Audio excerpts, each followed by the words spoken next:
Flagstaff, Arizona is actually the largest city in Arizona that's on Route 66. And at 7,000 feet altitude, it's also the highest city on the entire length of Route 66. A couple of famous landmarks in Flagstaff are the Museum Club and the Hotel Monte Vista. The Museum Club, as the name kind of hints at, it was originally built in 1931 by a taxidermist to house his collection of various stuffed critters, rifles, and Native American artifacts, and so on. It was billed as the largest log building in Arizona. Following the death of the original owner, new owners, the building converted it into a roadhouse. And then the club was bought in 1963 by Don and Thorna Scott, who turned it into a country and western dance club. During their time, stars such as Willie Nelson, Wynn Stewart, and Wanda Jackson appeared on stage. And Tanya Tucker is reputed to have made her first public appearance here at age 14. In 1973, tragedy struck when Thorna died after she fell down the stairs in the building. And 2 years later, a despondent Don took his own life in front of the fireplace in the club. So not surprisingly, stories abound of the museum club haunted by the ghosts of Don and Thorna. The club survived under new owners until it shut down abruptly in 2017. And stuff I've read on the internet talks about it shutting down abruptly, using that term pretty much, but there's no explanation of why, so I'm not sure what caused the demise. Monte Vista Hotel dates back to mid 1920s. Its construction was actually funded by townspeople because they just decided they needed a hotel in town, and they benefited from a $200,000 donation from writer Zane Grey. During its history, many Hollywood stars have stayed there while filming in the general area. The attached Monte Vista Cocktail Lounge was the first speakeasy in Flagstaff. During Prohibition, it was a successful bootlegging operation until it was raided and shut down in 1931. After Prohibition ended a couple years later, it became a famous or favorite drinking establishment for locals and celebrities. Humphrey Bogart, Carole Lombard, Gary Cooper, John Wayne, and Clark Gable were all said to have been patrons of the Cocktail Lounge.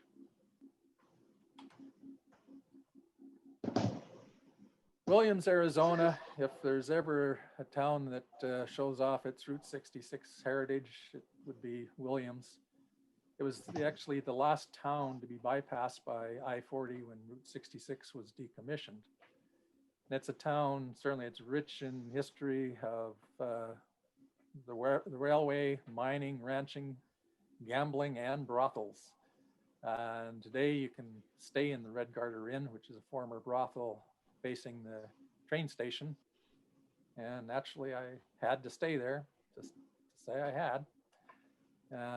So it's a town that really shows off its Route 66 heritage everywhere. And it's also, as many of you know, it's the start of the railway connection.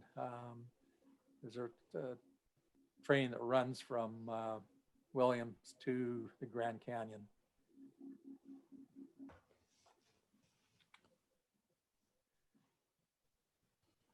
So particularly at Christmas time, there was some great Christmas lights and signage on the main street to photograph Blue Hour, nice reflections of the caboose over at the train station. Say great neon signs. And the Red Garter Inn, the former brothel that I mentioned, which is now a small inn. The room I stayed in was actually a 2-room suite, which was these front windows here, the 2 sets of windows. During its heyday, the high income earning women were assigned to or had the privilege of being assigned to these front windows because they faced the train station. So they were able to do their best to attract miners and ranchers and whoever getting off of the train. Quite an interesting history to the building. If you ever stay there, the rooms have a write-up of how the brothels operated in their day. And Christmas time is, nice time to visit Williams. Certainly decorated. The trains are decorated. They have their special Polar Bear Express that takes families out on a evening excursion. I think it's a 2-hour return trip or something or other. Then down the road, Ash Fork, Arizona. Zettler's Route 66 store was a kind of a souvenir shop, curio shop, general store that was closed and up for sale when I was there. It read recently that it has been purchased and the new owners hope to reopen it as kind of a souvenir craft kind of store. Originally it was built as a bakery, and after World War II it became a market and eventually a store for, as I say, crafts and collectibles. The town of Ash Fork, bypassing of it by I-40 was just kind of the final stroke of death for the town. After the railway moved out of town in 1958. And then most of the main street of Ash Fork burned in 1977. So like I say, after the railway moving out of town and loss of business from that, Main Street burns and then it gets bypassed by Route 66. It was kind of the triple whammy. And the town really hasn't, it's struggling to survive. The second photo there, a vintage Texaco gas station was restored in 2001 as a beauty parlor and barber shop by the name of DeSoto's Salon. Complete with that DeSoto on the roof. It later became a curio shop, and now actually it's an Airbnb. And if you look for it on Airbnb's listing, it shows some photos of the inside. It's actually been quite nicely, or from the photos anyway, it looks like it's been quite nicely fixed up. Kind of a unique place to stay. So just west of Ash Fork is the start of a 159-mile stretch of unbroken Route 66, and it's the longest remaining continuous stretch of the highway. It features recreations of the famous Burma Shave advertising signs. You see quite a few of them along this section of road. Seligman, Arizona has become known as the birthplace of historic Route 66. And when it was bypassed, rather than accept defeat, the locals, and primarily led by Barber and local historian Angel Delgadillo, convinced the state of Arizona to designate Route 66 as a historic highway. So the town proudly shows off its Route 66 heritage. Lots of interesting shops. Most of, again, were closed when I was there in December.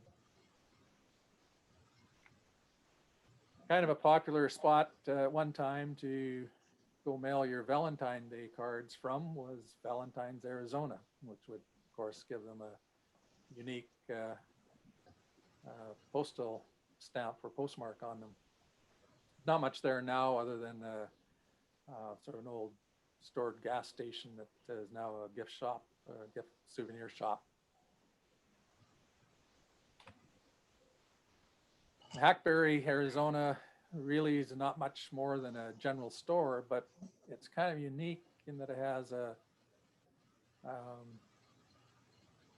call it a museum that surrounds the store. You can just wander through and lots of old stuff and vehicles and junk, but it's fun to wander through around. And then the souvenir store, or the store itself, general store, is mainly souvenirs. Quite an interesting old guy that runs it, or owns it and runs it. I think is probably the only resident of Hackberry. An interesting guy to talk to about the history of the area. And talking about weird things, just on the outskirts of Kingman, Arizona is the Giganticus heticus.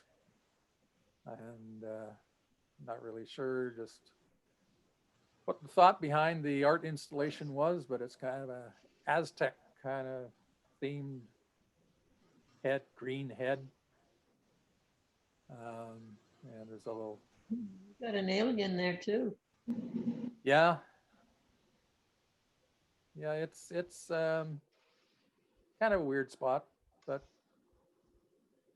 it's Route 66. And Kingman, Arizona, the Mother Road runs right through downtown, which is rich with Route 66 landmarks.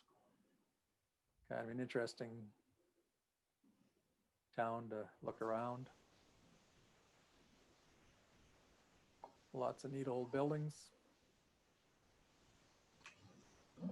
And from Kingman, if you want, you can basically take I-40 most of the way to Oatman, or if you want a little more interesting drive, you can take the Oatman Highway, which would have been, I think, part of original Route 66. It's a 2-lane, narrow, windy road through the hills over Sitgreaves Pass. And you won't make great time on it, but it's some pretty spectacular views as you make your way along. And it takes you right into beautiful downtown Oatman, which basically consists of one street. And to my taste, if there ever was a town on Route 66 you could label as a tourist trap, it would be Oatman. But it does have its interest. The wild burros roam the streets. These wild burros were actually descendants of the beasts, or the burros used by miners back in its heyday. Now they freely roam the street and mooch alfalfa pellets from the tourists. The street itself is lined with old buildings housing souvenir shops and restaurants. The Oatman Hotel boasts that Clark Gable and Carol Lombard honeymooned there. And they have on the second floor, the honeymoon suite all decorated up. Just be aware that if you arrive around noon and your thought is just to drive through town and carry on, you might be blocked by the daily gunfight, which essentially they block off the only road through town, and it's halted for gunfight probably, I guess, for about an hour. So your option is either to watch the gunfight or go for lunch. But you're not, if you're parked on the wrong side of town, you're not going to get through to the other side until it's over.